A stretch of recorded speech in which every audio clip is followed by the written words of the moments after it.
How does a bastard, orphan, son of a whore get a musical about him with an urban kick and score? Dropped in 2015 in Broadway to sold-out crowds who were floored and adored, and Disney Plus bought the rights to it, and I watched it when I was bored. The $10, founding father and a scholar, none of that was expanded on. The plot was thin as water. He was a self-starter, I guess, but they could have tried a little harder. The show was mostly about Washinton, Aaron Burr, and the Schuylars. Was it bigger than the hype for it? I couldn't really say. Most common folks like me can't afford to see a Broadway play. Given ticket prices, you'd think the show would be called Franklin. But to make a history lesson slap, I guess I gotta thank them.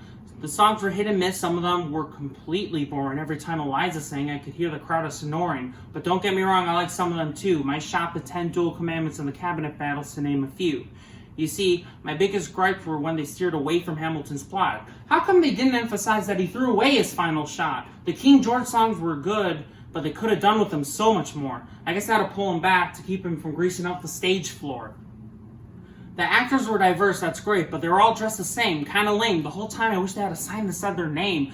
The actors were double cast, their names were dropped too fast, that might have been the blame, so I was left confuzzled and puzzled practically the entire time. Why did Thomas Jefferson look like a pimp, and why is Hamilton whiny, talking to Washington like a wimp? The dancers told no story, they were spazzing all over the place, and to me the instruments made the music seem very out of place. America then is told by America now, that's quite a feat, but the whole time I was kept reminded of Sesame Street. The lessons and the themes fell flat throughout its 3-hour breadth, and the characters were underdeveloped and lacked emotion and depth. I have many more complaints that don't necessarily affect the production as a whole, but when you add them all up, they can begin to take a toll. But the one thing worst of all that made the movie version stifled was the audio mixing, which made half the song sound muffled. But the one thing I thought that was handled the worst was when they rushed through Eliza's accomplishments in like a single verse. The whole second act could have been focused on her journey on her quest, interviewing the influential people that really knew her husband best. Could you imagine how much better the musical would have went if every character had a full song about what Hamilton meant?